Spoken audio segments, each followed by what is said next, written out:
Okay, folks. My name's Alan Kuperman. I'm a professor here at the LBJ School of Public Affairs. I'm very happy to introduce our speaker this evening, Laura Holgate of the Nuclear Threat Initiative. Don't let Laura's young years lead you to believe that she's a junior person or has not accomplished very much. She has accomplished probably more already in her young years than most of us will in our full careers. Let me go through a little bit of her background. She has a proud educational background, MIT Security Studies program, where Professor Goltz and I received our PhDs. But from those humble beginnings, she has skyrocketed in her career. And as we talked today at lunch, in less than 5 years, she was in charge of a Pentagon program with a $500 million budget, more or less. How did it happen? In large part, it's the fact that she's remarkably talented, remarkably energetic, remarkably dedicated.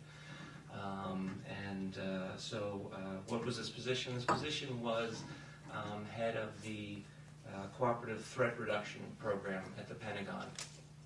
As Laura, I'm sure, will explain, the genesis of this was the Nunn-Lugar legislation on Capitol Hill.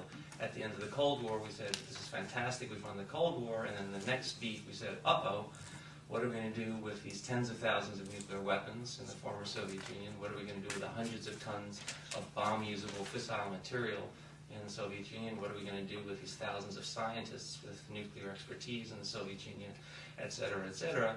And they put Laura in charge of the program at the Pentagon to figure out what to do with that. After 3 years there, she moved over to the Department of Energy, where she was involved in similar activities, specifically disposing of the surplus fissile material in both the United States and the Soviet Union, that being plutonium and highly enriched uranium, both directly usable in nuclear weapons. So we needed a program to figure out a way of disposing of this material in a peaceful way, and once again they put Laura in charge of it. At the end of the Clinton administration, she left government, but again missed barely a beat, and moved over to the Nuclear Threat Initiative, which is a private charitable institution founded by Ted Turner, co-founded by Senator Sam Nunn, former Senator Sam Nunn. And again, she's working on very similar issues. She's formerly vice president for Russia and the newly independent states program. So again, she's still trying to get the world's arms, not weapons, arms, around the potential arms in the former Soviet Union. And is really at the lead on that, as she'll explain what she's doing today. Just for, a few other things on her resume you should be aware of. She's a member of the Council on Foreign Relations. She's a member of the International Institute for Strategic Studies over in London, and she is on the executive board of Women in International Security, a very, very important institution for making sure that as we study and work on international security issues, that it's not the old boys network that's doing it. And what do you call it, WISE or WIS? WISE has really played a very, very important role in helping to level the playing field for women in this field. And as she reminded me, she's also a consultant to some of our national labs that are working on these national security issues. So as I said, don't let appearances fool you. And without any further ado, Laura Holgate. Well, thanks very much, Professor Kuperman, for that gracious and a little daunting introduction. I'm grateful for all of you for being here this evening, and it's a real honor to be here at this prestigious institution, which echoes its namesake's commitment to public service. And I think there's few higher callings than training the next generation of public servants. So I want to honor the professors and faculty and staff here who play that role. The training and scholarship missions of the LBJ School offer an appropriate setting in which to consider one of the greatest threats of our day, the threat of terrorists armed with nuclear weapons. Johnson's presidency was marked by groundbreaking achievements in bilateral and multilateral efforts to reduce the nuclear threats of his day, an all-out nuclear war between the superpowers on one hand, and a domino-like cascade of new nuclear powers on the other. The strategic arms negotiations between the U.S. and the Soviet Union, begun during his administration, created a foundation for stability and numerical reductions that continues today. And the Nuclear Nonproliferation Treaty, concluded in 1968, remains at the forefront of global efforts to stem the spread of nuclear arms. The Nuclear Nonproliferation Treaty is based on a grand bargain: access to beneficial aspects of nuclear technology in exchange for limits on access to its destructive power. 50 years later, it's hard to argue with the effectiveness of the arms control regime based on this premise. Instead of the feared dozens of nuclear powers, we have at most 4 additional entrants to the original club of 5. At the same time, the foundations of that regime have fundamentally shaken by 2 forces completely unimagined 50 years ago: the collapse of the world's largest nuclear power and the rise of sophisticated, well-funded non-state actors. The Non-Proliferation Treaty and related norms and structures have helped moderate these new threats in many important respects. Its principles were central to the nuclear renunciations of post-Soviet Belarus, Kazakhstan, and Ukraine. Its nuclear smuggling and physical protection programs have thwarted terrorist plots. Without the NPT, we would lack a legal and moral basis to push back against the nuclear ambitions of North Korea and Iran. But the Non-Proliferation Treaty is a product, indeed, of Johnson's time, a time in which nations were the only source of nuclear expansion, a time in which terrorists lacked not only the access to the tools of mass death, but the ideology to pursue it. Today's terrorists are different. We need not speculate about Osama bin Laden's interest in acquiring a nuclear weapon. He has spoken to the world of his intentions and even sought a fatwa, or a religious decree, sanctifying his pursuit of nuclear and other weapons of mass destruction, in order to even the score of 4 million Muslim deaths at the hands of the so-called Crusaders. We know that he recruited scientists and engineers, many trained in Western institutions, who could help him realize his nuclear vision, and we found nuclear weapons designs in the caves of Afghanistan. It would be foolish to believe that he is unique among terrorists in seeking nuclear capabilities. At NTI, we have observed that the difference between a terrorist and a nuclear terrorist is found in the word nuclear.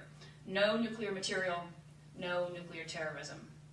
This obvious logic underpins our fundamental prescription for averting nuclear terrorism: secure, consolidate, and where possible, eliminate nuclear weapons materials in all forms in every location.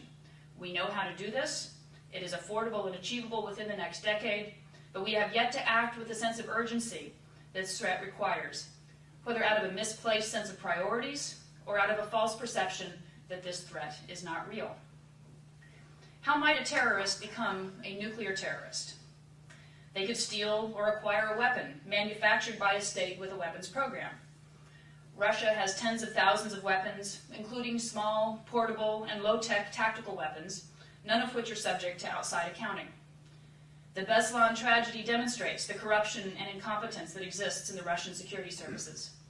Pakistan is known to have radical Islamists in the armed services charged with guarding their weapons. And A.Q. Khan, one of the leaders of their nuclear weapons program, ran the most stunning nuclear black market commerce we have ever seen. North Korea, who has proven they will sell anything to anyone, may be prepared to sell 1 or more weapons to terrorists once they make enough for themselves. Given the technical difficulties associated with detonating a bomb that they did not design, however, terrorists might instead prefer to build one of their own. They could build a simple gun-type device based on stolen, highly enriched uranium, or less likely, an implosion device using plutonium. By far, the largest sources of raw materials of nuclear bombs can be found in facilities associated with national weapons programs, but they are also used, and in many cases poorly guarded, in dozens of civilian research facilities and college campuses in over 40 nations around the world. The nuclear materials once in hand, a small handful of chemists and metal workers, even without prior experience with weapons, could build such a device. Preventing terrorists' access to nuclear weapons and materials is the single most effective way to avert nuclear terrorism. It's the only step in the process where we have the advantage. Every other step along the terrorist path to the bomb is easy for them and harder for us. The U.S. and others have been making progress in this prevention mission, in large part through the visionary and effective threat reduction programs known collectively as Nunn-Lugar after the senators who created it, but not on a pace or at a scope that will solve the problem on a time frame that's relevant to the threat. The most mature elements of our nuclear terror prevention efforts relate to cooperation with Russia to improve security of nuclear weapons and materials. Tens of thousands of weapons and hundreds of tons of uranium and plutonium, the key ingredients of nuclear weapons, were at risk of theft or diversion in the immediate aftermath of the Soviet dissolution. U.S. resources, technology, and know-how helped the Russians transition from a security system premised on secrecy and totalitarian control to one based on modern techniques to stymie both pilfering insiders and well-armed outsiders. But the job is far from complete. Only half of Russia's material outside weapons has had the highest level of security upgrades, and well less than half of the total weapons storage facilities have been upgraded. This slow pace reflects largely flat budgets, disagreements over technical approaches, and Russian refusal to allow the kind of U.S. presence required for project design and oversight at their most sensitive bomb-building facilities, which naturally hold the largest amounts of material. The pace and scope of these activities increased somewhat after the U.S. and Russian presidents agreed in Bratislava last year to receive regular updates from their energy ministers on the status of these programs. This step was a welcome manifestation of the oft-stated but seldom realized priority these programs need and deserve. But even more fundamental questions lie behind these hardware-based programs. Can nuclear weapons and materials be insulated from Russia's ever-deepening culture of corruption? Can the individuals responsible for security be counted on to reliably and scrupulously follow time-consuming and at times burdensome procedures? As Russia's economy improves, will the U.S.-funded upgrades be sustained and replaced over time? Only when Russia truly embraces the degree to which nuclear terrorism threatens them will these questions be answered in the affirmative. While Russia has far and away the largest nuclear stocks, only recently have the smaller but perhaps more vulnerable holdings of bomb-usable material in civilian sites around the world received much attention. These research facilities, over 100 of which have enough nuclear material to make one or more bombs, are an artifact of the Nonproliferation Treaty's pledge to make the peaceful benefits of nuclear technology available to all. In reality, these facilities, including one just up the road at College Station, typically lack the security associated with military sites. They enforce few limits on access by students and researchers, and in many cases are simply no longer needed.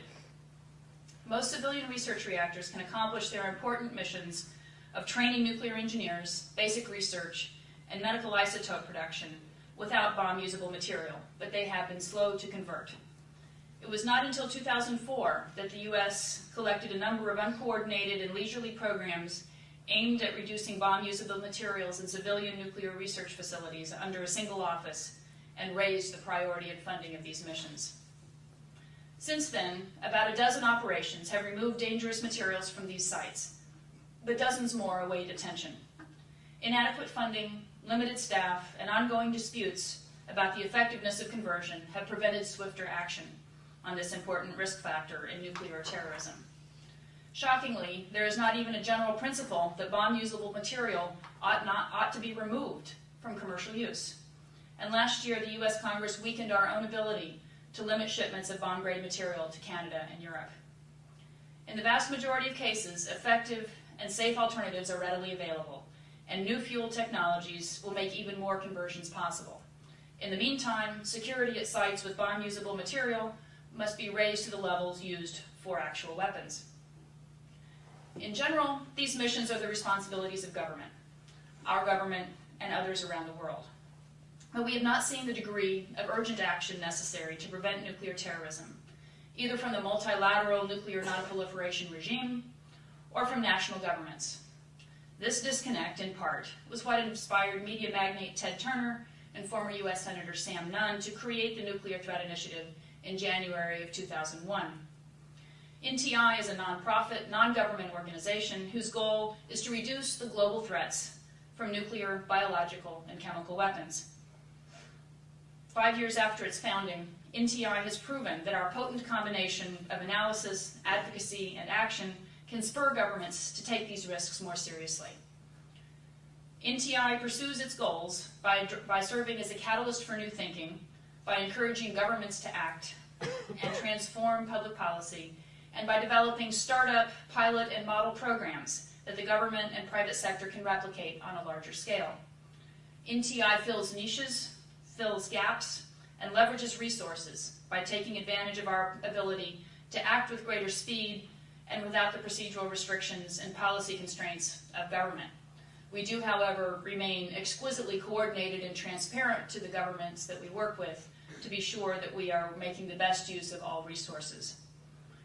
One of the clearest manifestations of NTI's approach can be seen in Project Vinci, in which a cryptic communication from Russia in the midst of NATO's bombing of Belgrade led to a major international effort to prevent nuclear terrorism.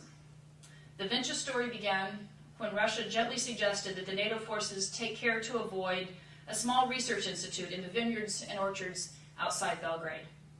U.S. officials soon discovered why.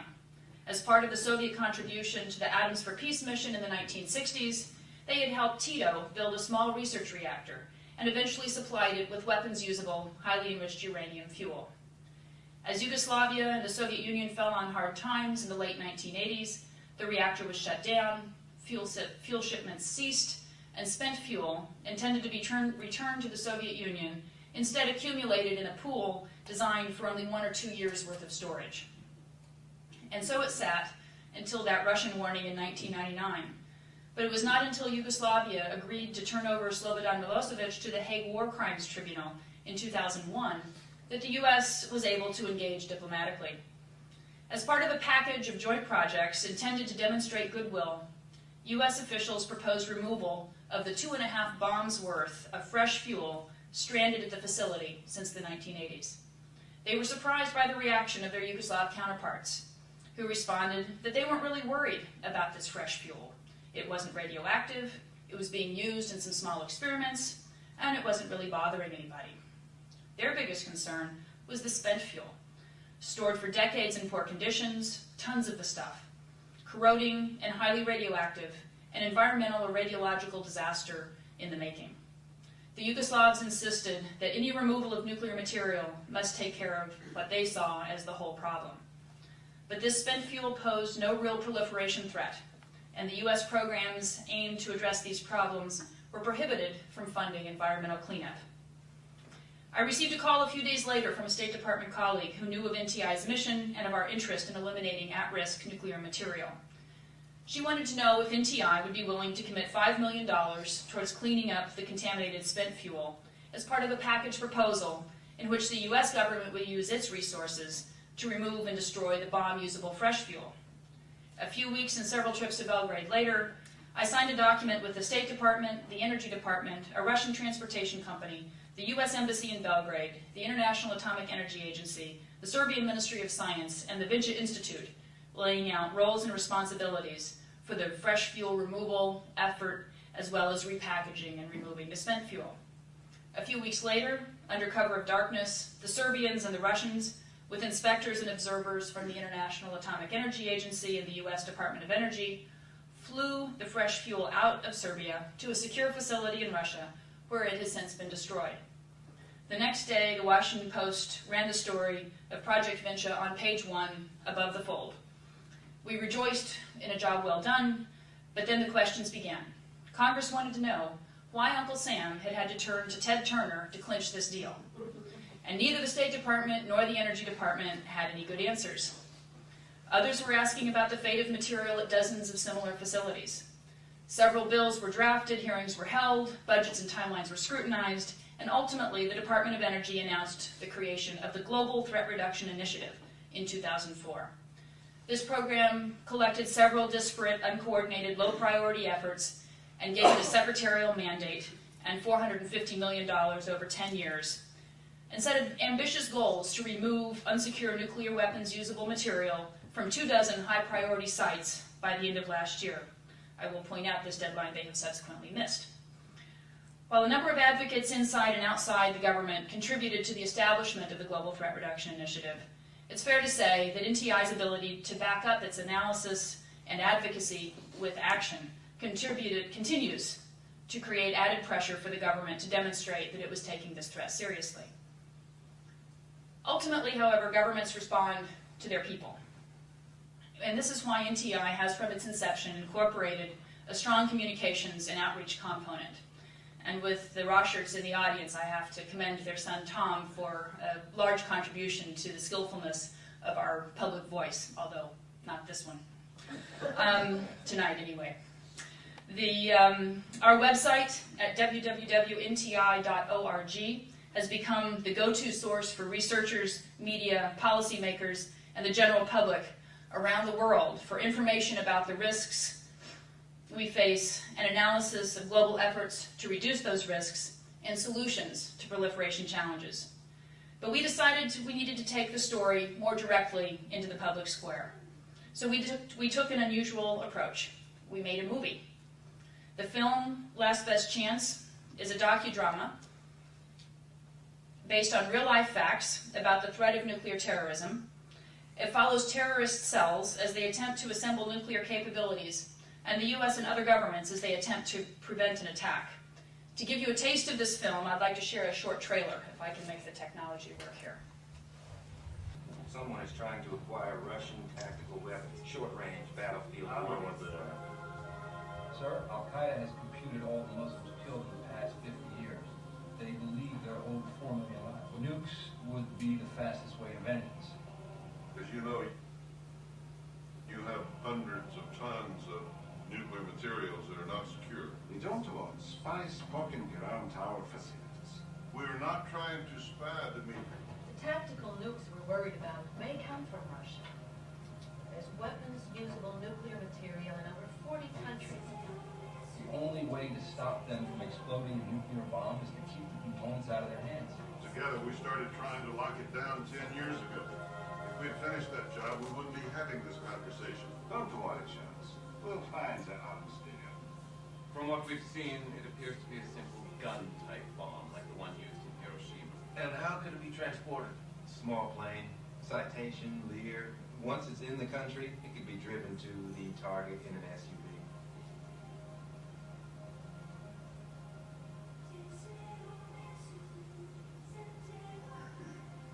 Hospitals, fire, and police in the immediate vicinity would be decimated.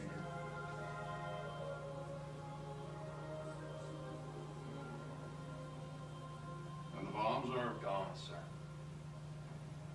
Hell, sir, the weapons could be anywhere. They've made one or more nuclear bombs. We don't know where they are or where they're headed.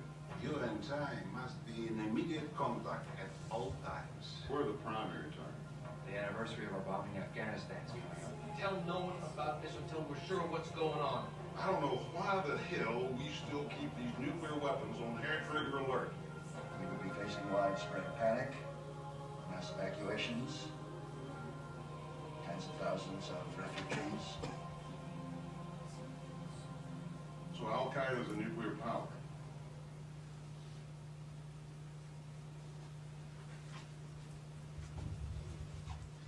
So, some of you saw this film earlier. There we go. That's the important part. And over 100,000 people have ordered. Let's see, off helps.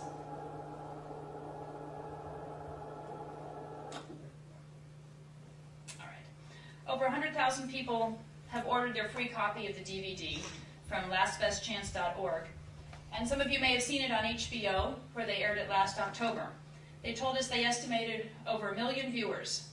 We hope that by raising the visibility and accessibility of these facts about nuclear terrorism, as well as strategies for preventing it, that we can lead governments and individuals to act now. The mission is clear: secure all nuclear weapons and materials, and the means are at hand. If, God forbid, an attack such as the one portrayed in the film actually occurred, we would be scrambling to take these steps. The full power of governments and institutions would be thrown behind the need to prevent another attack. The question we pose in this film, and the question I'll leave you with tonight, is why wait for that attack? Why not do it now? Thank you, and I look forward to the evening's session.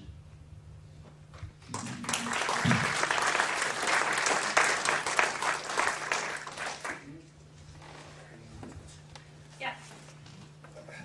Well, very enjoyable presentation. You may know, maybe Alan told you. I'm not sure that's a word that most people would use for this topic. Oh, I've got a very riveting. But, That's the kind of person you are. that's true. That's why I got in this business. You spent a lot of time focusing in your talk, and NTI focuses a lot of time focusing on access. And what I was thinking about was there's obviously another part of this equation, and that's purposes and behavior when a terrorist organization would get these. And I wonder if you could walk me through the logic of why it is if Al-Qaeda or another terrorist group got these, they would behave differently than, say, a state, even a very bad state. And I just wanted, the reason I ask this is the one exception I would take to your talk is the idea that somehow we hadn't thought about these things before. There are countless, dozens, scores of documents throughout the Cold War showing policymakers very concerned about unusual delivery means, unusual groups getting these. I was just reading a report that Thomas Schelling put together in October of '62 that talked about the Algerian nationalists flying an airplane into Marseille with a nuclear weapon, a crude nuclear device involved. And so I'm just trying to understand what might be different in terms of thinking about why they would be more apt to use them in the state. The second question I have is this would be more for the students. You're obviously part of an advocacy group, and I wonder, as someone who got a PhD in, as a scholar, how, if there's a tension there for you personally. You obviously believe in this stuff, but maybe you could comment on how it's different doing what you do than, say, what Alan and Eugene and I do, and what the tensions are, and sort of how you think through that question. Great questions. It's certainly true that there's nothing new under the sun, and terrorists have been around for a long time. In addition to the Schelling work that you mentioned, John McPhee wrote an amazingly evergreen, became a small volume, but it started as a New Yorker article called The Curve of Binding Energy that in the 70s that looked at the insecurity of U.S. facilities and how that might contribute to nuclear terrorism. But I'd say there's one point that's always been true about terrorists, and then there's one point that's newly true about terrorists. Terrorist behavior versus states is not, it's the return address problem. It's the distributed nature in many cases of terrorist cells. It's the lack of a government, a seat, a visible home base. And that all connects to the deterrence question. I mean, they might be able to launch, North Korea, Iran, or the Soviet Union, or whoever was going to launch an attack, it was going to be pretty clear where it came from. And when you're talking about terrorist use, the return address isn't clear, the ability to retaliate isn't as clear, and the traditional notions of deterrence are not as clear. So if you believe in deterrence and you think it's weaker for terrorists, then therefore more likely for terrorists to use it. If you don't believe in deterrence, then we're in a different universe, and there's a whole other conversation to be had there. So that's the thing that's always kind of been true. I think what's newly true is the extraordinary resources available to the Al-Qaeda network. The sophistication of attack, the coordinated attacks, and the apocalyptic vision. And that has not been connected in the past. And where, the cliche goes, they're not interested in the seat at the table, they're interested in blowing up the table. They're interested in retaliation, they're interested in death. They're not interested in political power. And so that sets them aside from sort of the traditional terrorists that we've talked about and makes nuclear weapons actually usable. That's not a fully accepted notion. There's plenty of people who would say if Al-Qaeda were to get a nuclear weapon, the first thing they would do is say, please leave us alone, we have a nuclear weapon. And they would. If I'm Al-Qaeda, I would carve out myself a little territory and say, I now have a nuclear weapon, please leave me alone. I mean, the notion that Well, is it leave me alone, or is it leave all Muslims alone? depend, but I mean, Well, but there's your your address argument. issue. Your argument is not without people who take big disagreements on it. That they're just interested in killing for the sake of killing. Well, that's not quite what I said, but they do have an apocalyptic vision, and they do have this 4 million owed concept. I mean, that's in their own words. That's not an opinion. Now, whether they really believe it, then you can have another, disinformation conversation or whatever. But I'm looking, very tangibly at the things that they have said. Now, I assume you know about the work of the gentleman sitting next to you on these issues, and so I had a nice talk with him this afternoon briefly about this, and he may have something else you'd want to add to that explanation. Okay. Said it quite well, thank you. Now, as for the tension between advocacy and scholarship, I have to make sure that people understand that I don't have a PhD. I ended with a master's, and in some ways, I won't say that explains the lack of tension, but the decision process actually does kind of for me, because I came into the field of public policy, international security, defense and arms control studies at the time, specifically with a goal to be a practitioner. And in at least the last 2 years in Washington, a PhD hasn't been the necessary key to that gate. So, in fact, sometimes it argues, it makes the gate harder to walk through. So for me, my academic training was a direct path to understanding the threats that I've had the joy and pleasure to work on as a government official and now in the non-government world, to be able to connect the theories, the history, the analysis that goes on in a place like this to day-to-day real-life challenges, and to build on that training, to build on that work that gets done in and around the community that I work in, to say, okay, that's right, and that's right, and that's right, and here's, these people kind of have some good ideas about how to make a difference here, and now I have, access to relationships and resources and concepts that can take all of this and make it real. We can change the world, and that's what I find thrilling about the work I've had a chance to do, both inside and outside government. But I could not have done it without the kind of training that your students here receive and this faculty presents. I actually have 3 questions, and they're sort of an ascending level of difficulty. First of all, I'm not a specialist in this area, but it seems to me the term bomb usable was a term of art that you were using, and I wonder if you could explain for me the difference between bomb usable and bomb grade. Okay. In other words, what are the technical obstacles, if any, if you have bomb usable material producing, putting it in a bomb? Oh, okay. I thought you were going to give me all 3. No, I'll start. I'll give them to Okay. Good. This issue becomes so technical so quickly that I do try to be both accessible and specific in the terms that I use. The difference between weapons usable or bomb usable, and either weapons grade or bomb grade, in whether you're talking about uranium or whether you're talking about plutonium, has to do with the level of purity of a particular isotope that makes the material particularly appropriate for explosives. And in the Cold War, as the superpowers with virtually untrammeled resources developed their nuclear arsenals, it became more and more important to shrink the size of the warhead, so that you could put 10 or more on a single missile, so that you could have high accuracy. The high-tech nature of nuclear weaponry was aiming towards miniaturization by the 2 specialists. And the more pure the material, the less you need of it. And This is so 235 you're talking about now. the proportion between 235 and 238. And So the degree of enrichment. Yes, So exactly. when you say bomb usable, is that Bomb usable is anything over 20% enrichment. so it would still require a lot of enrichment to get it up to 90%, 90% is bomb grade. right? Anything over 20 is bomb usable. Okay. But in other words, that stuff that's bomb usable, you can't just take it out and make a bomb with it. Yes, you can. That's why we call it bomb usable. It's the You stuff. have to enrich it. No, you can, anything above 20% can be used directly to explode a device. The less enrichment, the more you need. That's why the film referred to 50 kilograms. Oh, you haven't seen the film. The film refers at one point to 50 kilograms as the quantity for a crude device. and that's probably 80% enriched.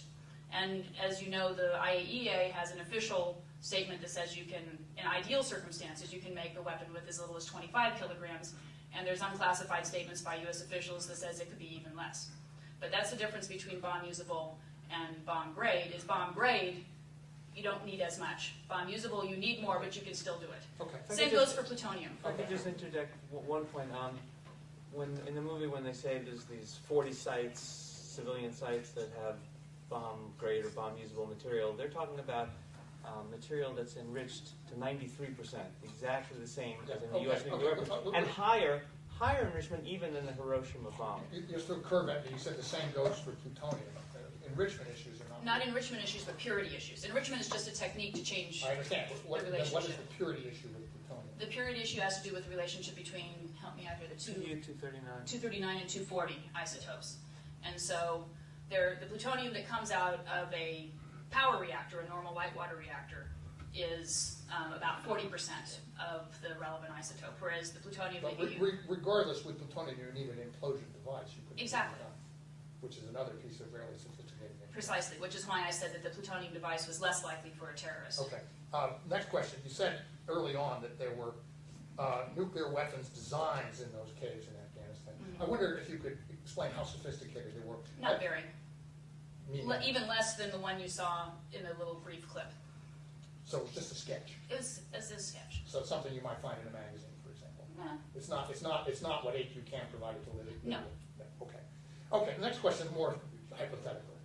Let's suppose you're right, and there's a terrorist network which has the intention of detonating a bomb so as to bring American government to a halt, the economy, destroy the financial system by placing it strategically, something quite dramatic. Once that is presumed to exist, what's to stop, and how do we know if any other actor, including a state actor, that wishes to do us harm, should set off, should use one of the weapons that they have, and do the same thing on the assumption that it could not be traced and would be blamed on Al-Qaeda, whatever and whoever they are. I mean, aren't we off in a kind of gray zone where when the bomb goes off, we simply will not know who set it off? The only thing we'll know is that it was set off, it will be blamed and attributed to Al-Qaeda. It's possible that there'll be that uncertainty, and that's one of the many ways in which the first attack creates a whole plethora of other follow-on problems. It depends on how much progress by the time that happens that our scientists are making on nuclear forensics, because in the process of creating enriched uranium or separated plutonium, there's other isotopic things that get included that are an artifact of who made it, where they made it, how they made it, how long ago that they made it. It depends. I mean, there's a lot that you can tell from a post-detonation sampling, depending on how robust it is, depending on the sophistication of our analysis. An attacker would be foolish to assume that they will be anonymous, but they might be.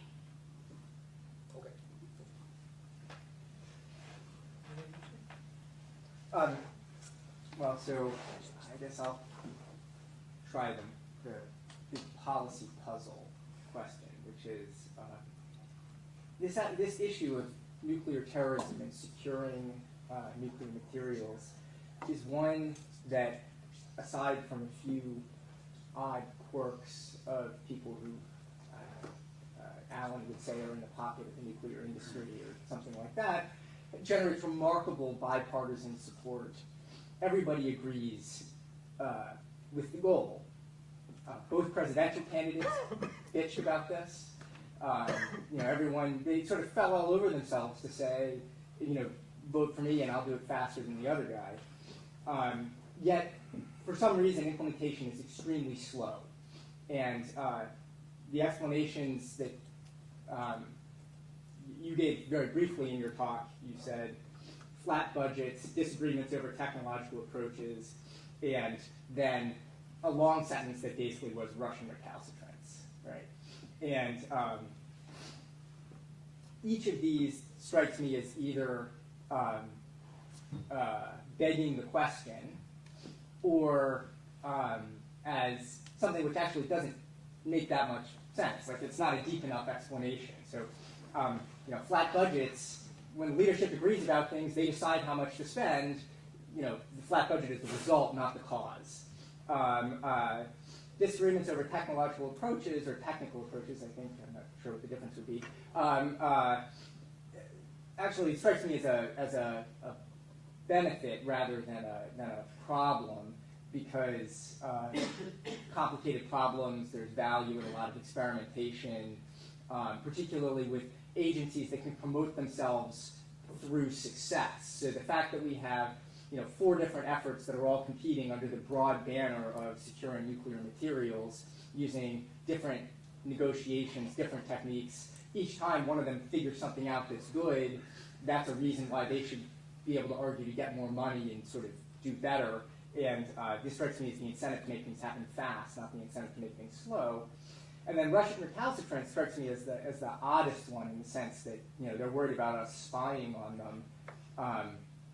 For one thing, I'm not sure why they'd be worried so much about us spying, given the situation with our nuclear capabilities and theirs. But even beyond that, I think your fundamental pitch is Russia needs to understand that there's a threat to them. But that doesn't explain to me why they don't understand. It doesn't. Many more Russians are dying than Americans. Probably even true if I don't know. It'd be hard to add up Chechnya and Iraq and figure I haven't looked in detail. But this is not a puzzle, given your own citing of the Beslan problem and various others. So it strikes me there has to be something else going on, and I've just been puzzled by why do we need an NTI? When you get Bush and Kerry to agree, what's happening really? Well, we have to get him a refresher course on bureaucratic politics. Yeah, I was going to say. Send you back to Essence of Decision Land or something. But I love bureaucratic politics. Right? That's the point. Well, I don't. And having rolled up my sleeves in those battles, they are typically not fun, not enlightening, and don't lead to speed. The problems, and just a couple points on absolutely true. Budgets should reflect priorities. Not always true, not only in this area, I think it's fair to say. Rhetorical priorities seldom get, true expression or, proportional expression in actual budgets, because the budgets are built in a different way. The technical differences being a good thing, at the macro policy level, that's true. And that's why I was one of the big fans in the early to mid-90s as lots of different agencies started trying lots of different techniques. I thought that was wonderful. Let 1,000 flowers bloom. Let every country, every agency do what it could. Defense Department was good at cutting up missiles. Bravo. Energy Department happened to know about securing materials. Go for it. Great. When it comes to settled solutions, the actual technical solutions to the same problem, like how do you get rid of excess plutonium, there's actually a settled technology there. More experiments take more time. They don't make it go faster. And my big challenge when I was directing that program was how to move from a lab-based effort to an industrial scale effort. And the real tough measure there was getting the lab guys to give up their phase and turn it over to the industrial guys who could actually get it done. I didn't need Oak Ridge and Livermore to compete further on perfection. I had adequacy that was safe and secure and could get the job done. So that's what I mean when I talk about technical disagreements, is a specific job when different sides are battling about, what's the best way to do that specific thing. That kind of tension does not create speed. As for the Russian point, I wish I had the magic answer there. Believe me, I'd be implementing it. I would be doing other things besides NTI. I'd be, rescuing greyhounds or other things that I like to do. But the challenge there is truly baffling to me. First of all, your point about they really shouldn't care about spying, tell that to the FSB. These guys are cold warriors. They do not live past 1985. Their whole life was to keep NATO out. And who's, the big NATO person? It's us. And when we show up and say, we want to see every storage facility that you have so we can make sure that you actually deserve the upgrades that we're prepared to give you, that is just not getting anywhere. And, oh, by the way, it doesn't get anywhere at Pantex or at Los Alamos or any of the facilities on the U.S. side. Our security guys are equally stuck in the same era. And it's that without a coming, I mean, the policy folks ought to be, I mean, it was in the movie this afternoon, the presidents need to be telling their people, get over yourselves. This is about cooperation. And we have way more at risk from the bad guys than we do from each other. But that's not happening. And part of that is just, it manifests in regulations. But, it would be easy to imagine, well, let's just say, the standard procedure for any nuclear facility is whoever you are, you can't come in. And then the ones that come in, it's an exception process. So what if you changed, what if both countries agreed that for each other's cleared personnel, whoever you are, you can come in. And the exception process is to keep you out. I mean, that would be a breakthrough in the implementation pace of these programs. And yet, that's not happening. So I'm just as baffled as you about how Russians haven't learned the lesson of Beslan and Nordost and the Black Widows, and it doesn't connect. But I have to say, we say the same thing sitting on the 17th in Pennsylvania about our colleagues, down the block. What aren't they getting? And if I had an answer to that, there might be another thing for us all to be doing than standing here and talking about it. Sir. Yeah, my name's Sheldon Lansberger. I'm the director of our research reactor at the University of Texas, and I was invited to come down by Mr. Goltz, I guess it was, and it's a real pleasure to hear. I have one comment and one question. Comment is that you've spent a lot of time on Middle East, Al-Qaeda, Russia, India, Pakistan. How about some of the other facilities around the world, Brazil, Argentina, that may also be suspect to be able to partake in some sort of nuclear terrorism? Well, I tried to emphasize that this is a broad problem. There's 40 countries. I can't name them all off the top of my head, but I gave the example of working in Serbia. Is there as much effort with NTI and, let's say, within DOE to be able to look at these other areas as well? Or are we just so solely focused on the Middle East? Well, the Middle East actually doesn't have that much actually in it right now. So the Argentinians do have an HEU-powered reactor, and they're in the midst of negotiations with DOE to send that material back. They are also eager, because they have an LEU-based medical isotope production capability, to partner with DOE in making that technology more broadly available and removing some of the technical excuses that some of these others are giving for not converting their medical isotope production to use low-enriched uranium. So the Argentinians, I would say, are an eager partner, and the HEU that they have is on a glide path to its appropriate destination. Some of the tougher things, both in terms of the quality and the quantity of material and its sort of non-necessary status, I would say, is South Africa, Ukraine, and Belarus, all of which have large quantities of HEU, not all connected with a reactor-based program. I mean, in the case of South Africa, it's leftover bomb material. They happen to be using it in the reactor, but it's leftover bomb material. So if they could convert the reactor, which they say they intend to do, then that material needs a destination. So certainly DOE intends to be looking globally. They call it the Global Threat Reduction Initiative. They have, they claim it's classified, so they don't show it to me, but they have, racked and stacked all the information they have about materials and where it's located and risk factors and so on. So I'm told that there is a global effort. I am skeptical that it's adequate, and that I'm skeptical that the right people know everything that needs knowing about the location of material, about its security condition, and about its destiny. So there's a big research project still out there. And secondly, what type of advice would you give for the policymakers to get together with the scientists and engineers? It doesn't seem to be a real opportunity for places like Texas A&M, UT, other places around the country that do have some very good policymakers and scientists and engineers to be part of the picture. It's often one is excluded from being able to get part of the non-proliferation arena. Well, I think there's or do you have any success stories out there? Success stories of faculty and universities really participating in part of this global effort at all. Well, I would say the success story that I participated in a very teeny way when I was a researcher at the Kennedy School was the classic of the connection between the academy and the government, and of the combination of technical and policy expertise at the Kennedy School that recognized in the early 90s the challenges that the fall of the Soviet Union was creating in terms of management of the nuclear, not just the nuclear, but the weapons of mass destruction hangover.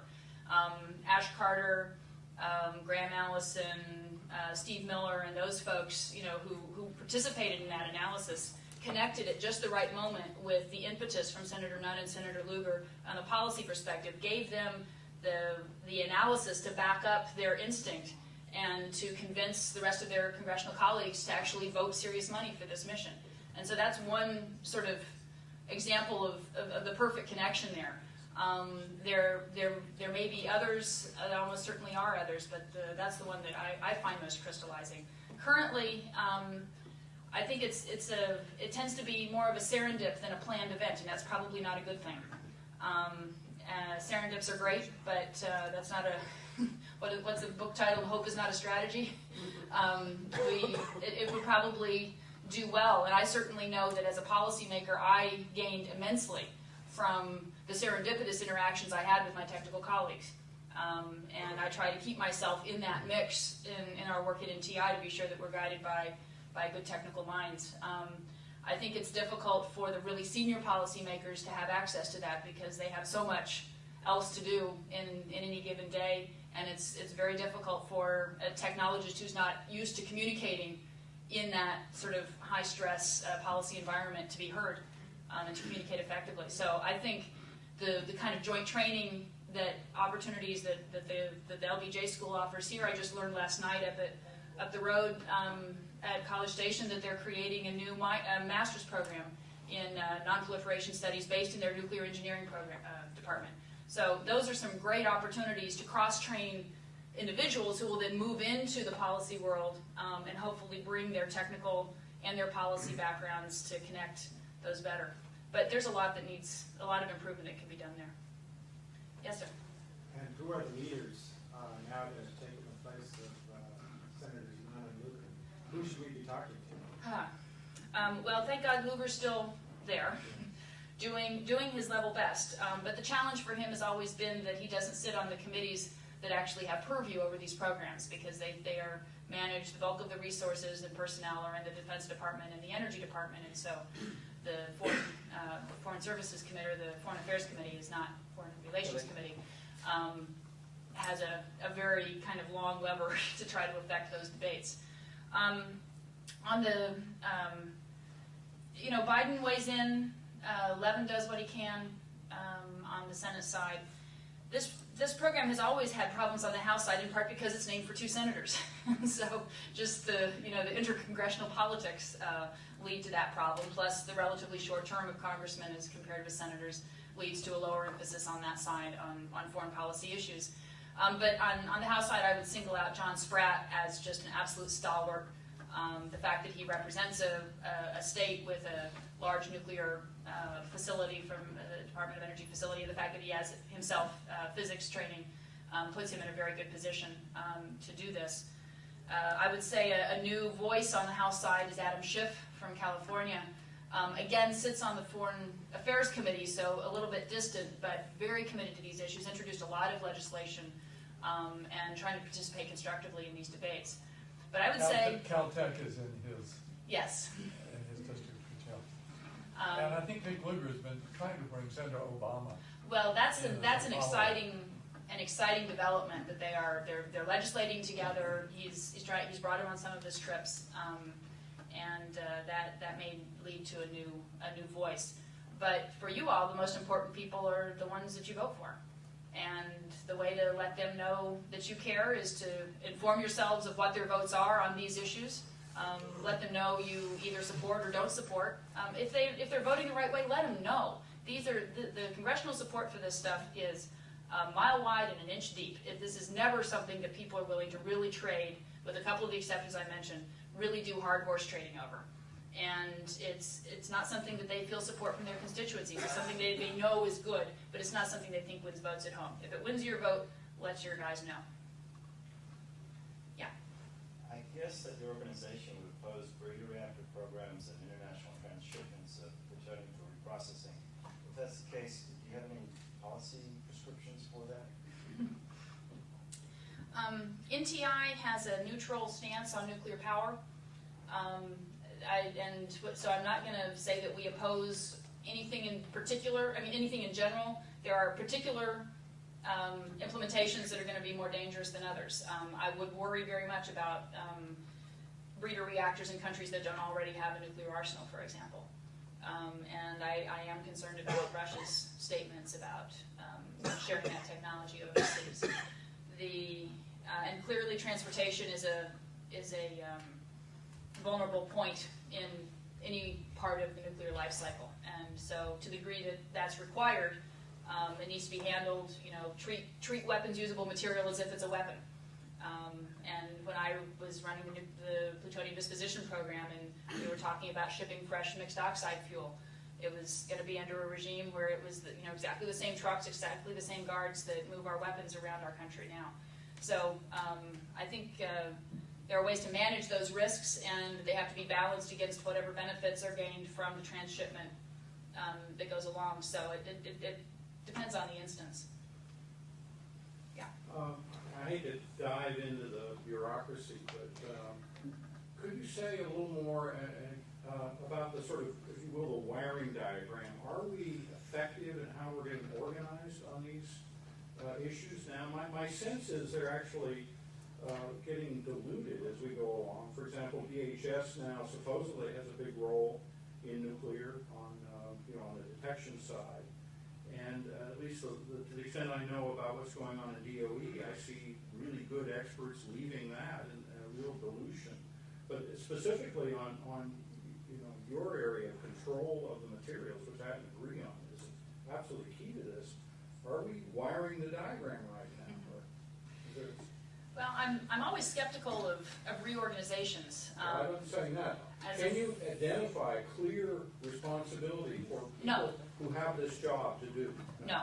And there's a wonderful, no one laughed today when we showed the film this at noon, but everyone in Washington laughs. There's a scene where the president has his advisors around the table in the Situation Room and says, okay, who's responsible for preventing nuclear terrorism? Everyone raises their hand. Right. Who's in charge? All the hands go down. Exactly. And in Washington, that gets a giggle because we all know it's true. That seems to be getting worse. I mean, Nunn-Lugar, at least when it started out, had a very clear, fairly simple mission, and it got off to a very effective start. That's my impression.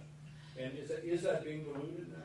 Well, it is being diluted, and that's why one of our policy prescriptions from NTI is that the president really needs to identify a single person that day in, day out is in charge. It's not that you take the missions away from the agencies. Yeah. The agencies are the only ones that can execute. But there needs to be one person who can speak daily with the president's voice, who says, you said last week you were going to do that, and you're not, get with it. Or who can rack and stack budget submissions up against presidentially established priorities, who can keep those interagency connections moving to be sure that where the agencies meet, where the different programs connect, that they're connecting effectively and efficiently. That does not exist. It happened, it existed. Part of what I experienced in government, of your observation that in the early days of Nunn-Lugar that was effective, part of that was a personality issue between President Clinton caring about those issues and a particular individual on the National Security Council, not even the most senior person, Rose Gottemuller, who worked in the Nonproliferation Office, who had the president's confidence and who was the point person day in, day out. She was calling my bosses at the Pentagon, beating them up. The president said we were going to give $250 million worth of Nunn-Lugar assistance to Ukraine, so they'll give up these nukes. Where are you? Give me a program. What's going on? Why can't you get that contract done? There's nobody at the White House who does that now, and hasn't been since Rose left. So it's not a partisan thing. It's just a focus thing. And we desperately need someone who, wakes up in the morning and goes to bed at night saying, what have I done today to prevent this challenge? And so that is an addition to a spaghetti-like wiring diagram that I think will help sort out the spaghetti. John? Yeah, I have a couple of very different questions. The first one was when you were talking about the material near Belgrade. You said it was taken away and destroyed. Yeah. And I'm trying to remember. I mean, the only way I can think of destroying weapons-grade material is to actually transmute it into another element that's not fissile. So that's my first question. And then the other one is about deterrence. And it seems to me that you focused a lot on preventing a weapon to get into the hands of Al-Qaeda, but should they get a weapon, you said the problem with deterrence, I think Professor Gavin brought it up, was that there's no return address. But, you know, the deterrence doesn't necessarily have to be a geographical thing. You have to think of how you would make them believe that should they strike you, that you would retaliate and inflict unacceptable pain on them. So shouldn't we be thinking of ways to convince Al-Qaeda that if they were to attack us, that the consequences would be so painful to them that it wouldn't be worth it? Good question. You caught me in a bit of shorthand when I talked about destruction of highly enriched uranium. Most people don't know the word blend down, and so I didn't use it. But that's what happened, is it was diluted. It was returned. The material started in the 80 to 90% enrichment. It was added to material that was either natural uranium or depleted uranium, and so that the enrichment dropped down to the 4.5% that is not actually fissile. So it's secured, not destroyed, really. And Well, its bomb usable capability was destroyed. So, but the material is then being used. That blended material, the 4.5% or whatever, the less than 20% material is being used in power reactors in Russia. So it'll be it'll change over time. But the fundamental point was its destructive nature was destroyed. Now, as far as deterrence goes, I guess my challenge, or the challenge that we have, and I'll turn the question back to you or anyone else in the audience. I mean, we kind of told Al-Qaeda we were going to inflict unacceptable harm after 9/11, and we've done a lot, but it's clear we can't do much. And whatever we haven't been able to do to Al-Qaeda now, I don't know what a nuclear attack would change about our ability to do that or our willingness to do that.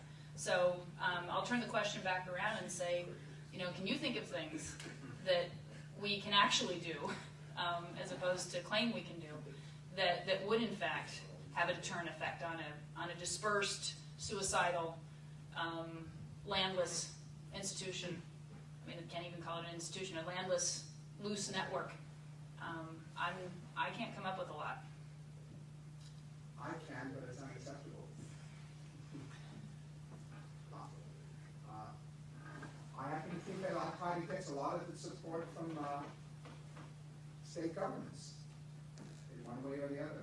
And I think So be tougher on the Saudis. Whatever. I've said state governments in general. I think that there's a lot. I don't think it's the government. It is largely, but it's the religious. It's the religious charities to whom the tithes go. And there is not a clear track, but there's pretty good evidence that a significant amount of that money has flowed through. I think that there's a lot more which can be done. I'm not too sure if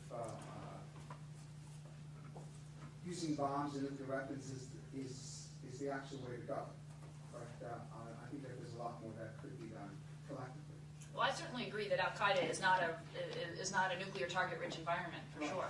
But the challenge is, the way I heard the question was, are there non-nuclear deterrent things that we can do? And I would argue, why the heck aren't we doing them now in retaliation, for 9/11? And we've claimed we're going to destroy this group. Now, what more are we going to do after an attack? I wasn't ruling out use of WMD. I was saying, okay, you have to make it really clear that if they do this, this is what's going to happen. Yeah, I just can't think of a way to do that that's more than what we are already doing. But it comes back to the logic of my question, which was that assuming that we make third parties into collateral targets of retaliation of one side or another, then the enemies of those parties have an incentive to precipitate an event.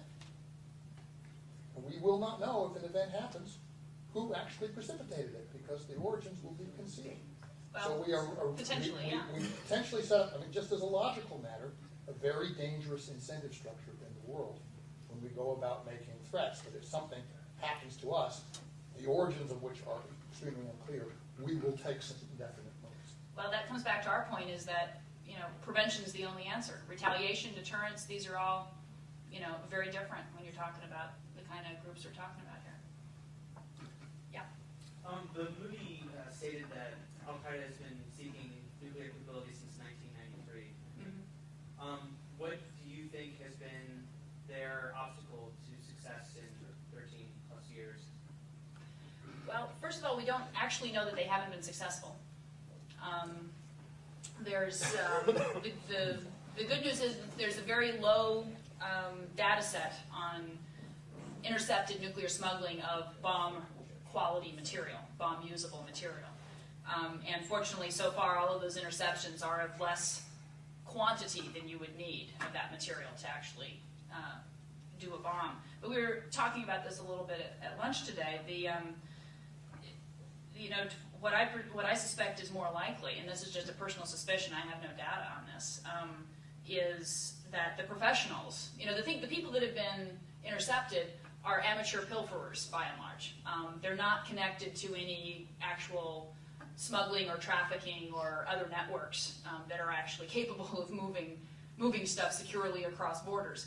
And I think we need to do a lot more looking at the existing networks on smuggling of drugs, of people, of diamonds, all the different illicit routes by which stuff goes around the globe. And clever terrorists will embed their paths in that. And I don't know whether that's been successfully accomplished or not, but I take very little comfort from the low level of interceptions.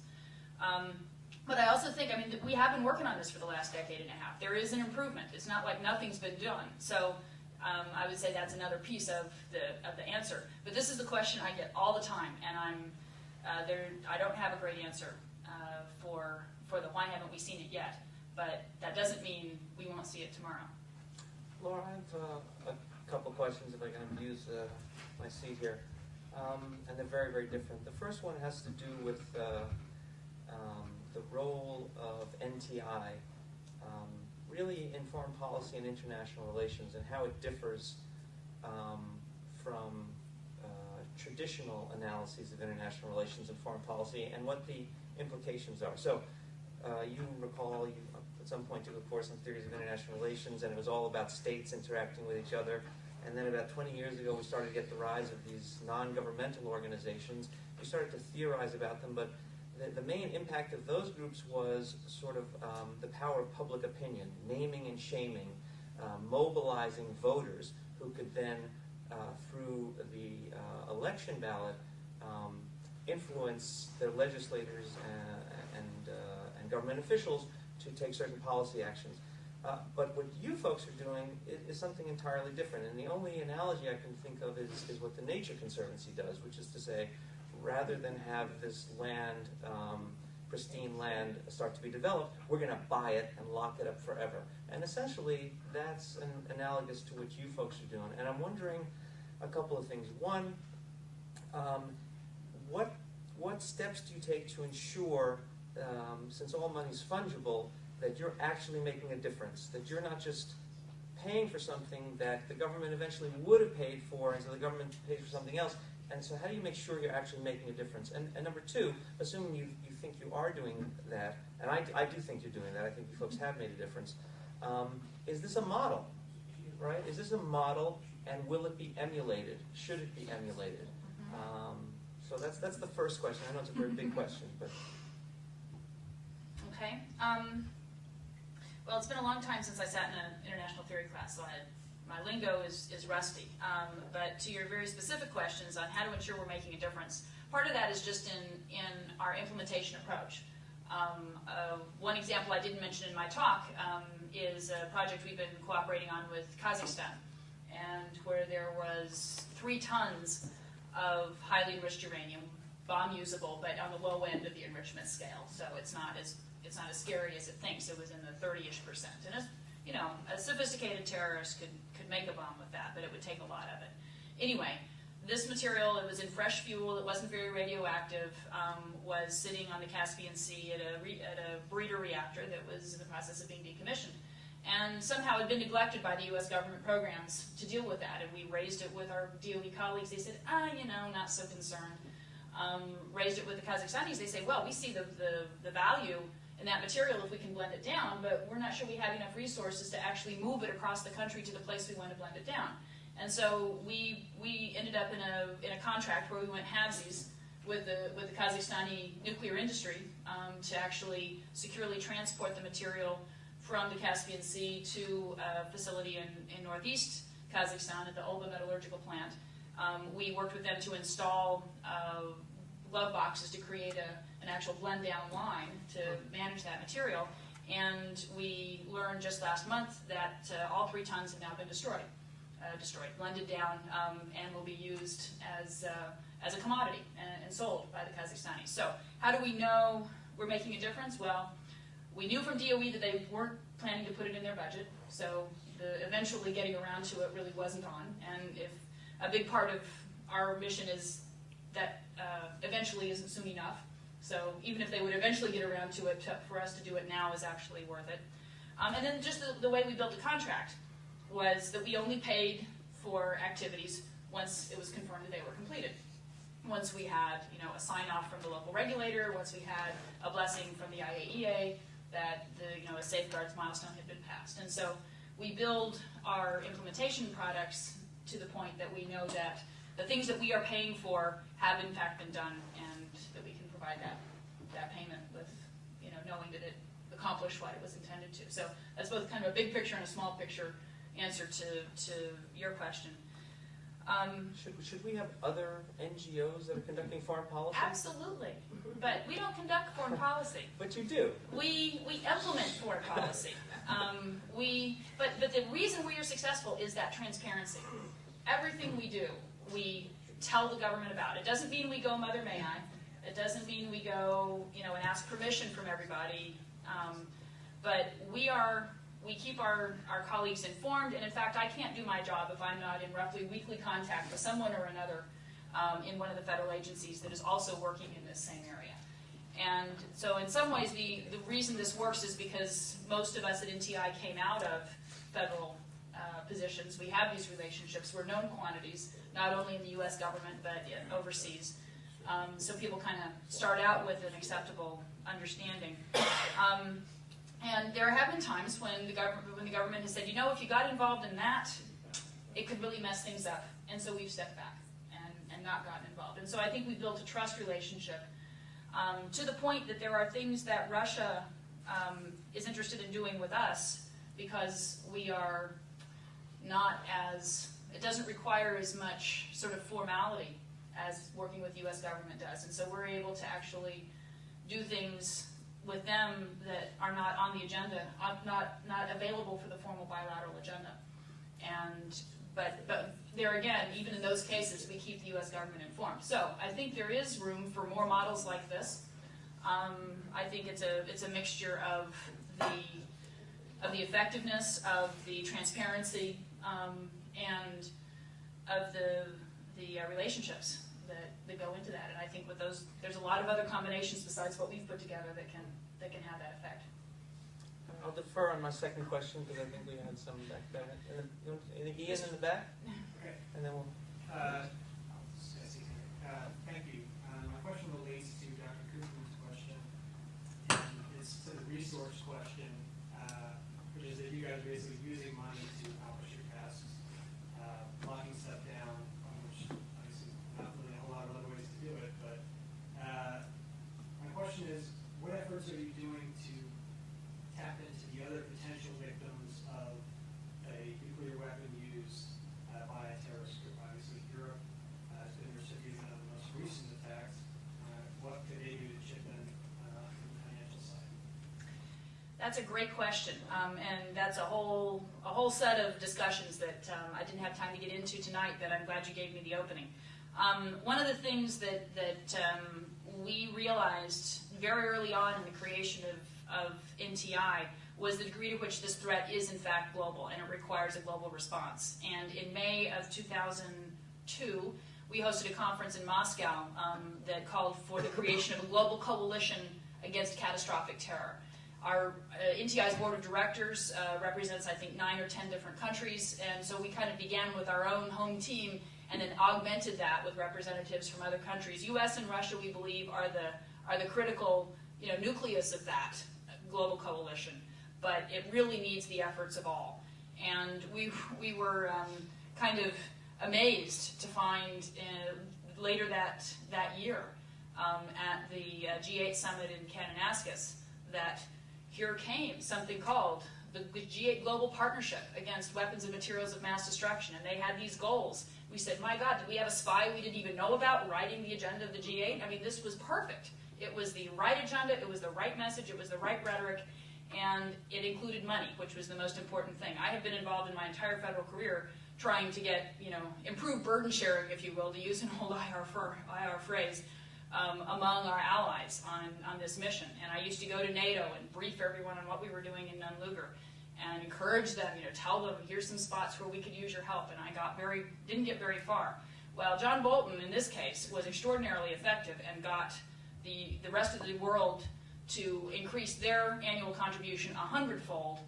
And all the U.S. did was say, well, we'll keep doing what we're doing, but we'll do it for 10 years, which really hadn't been said before. There'd never been kind of a 10-year time. So he extended a flat line and got everyone else to commit to 100-fold increase. So 10 plus 10 over 10 was the shorthand.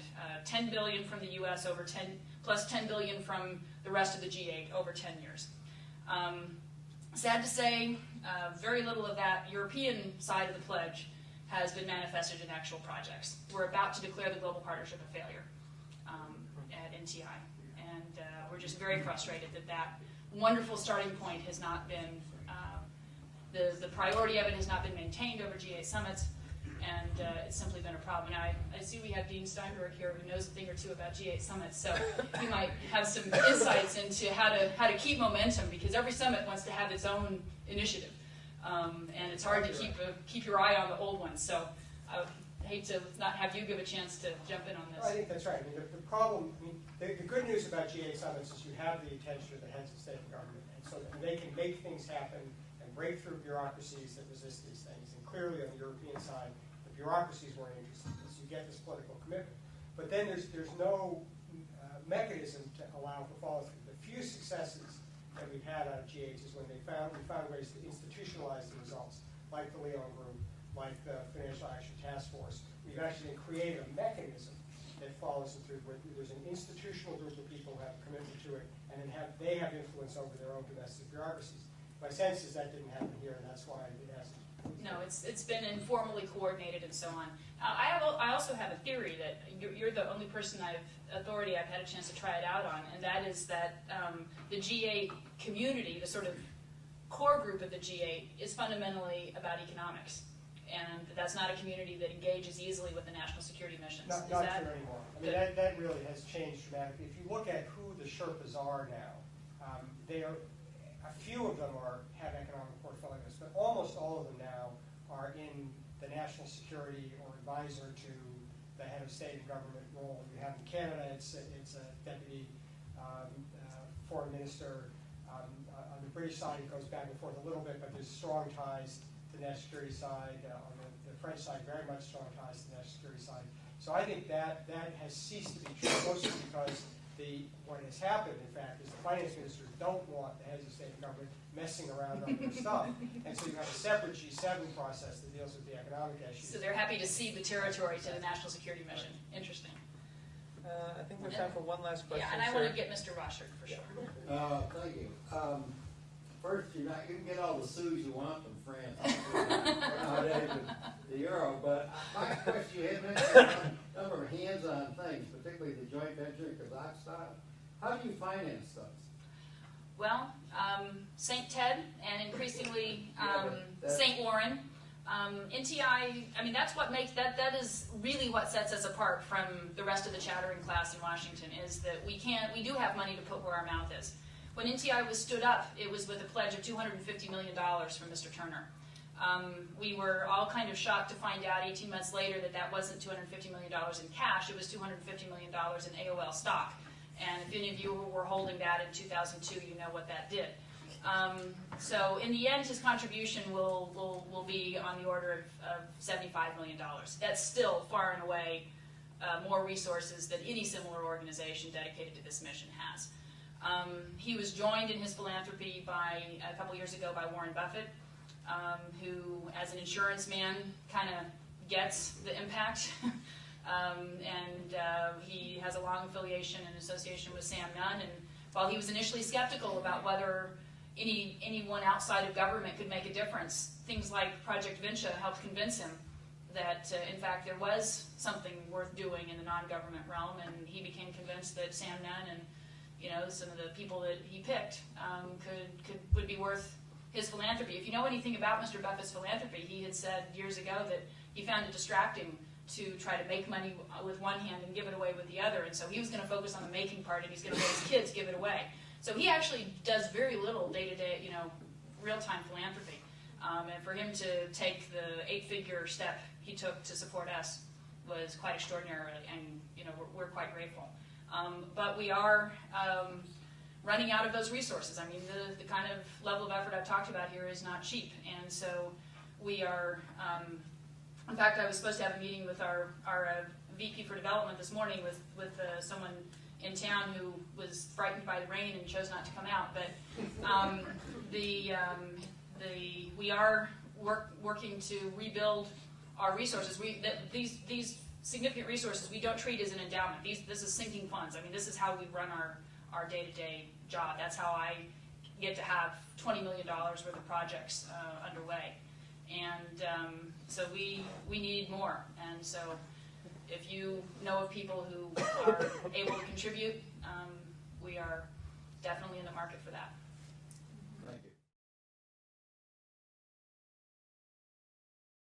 Thank you.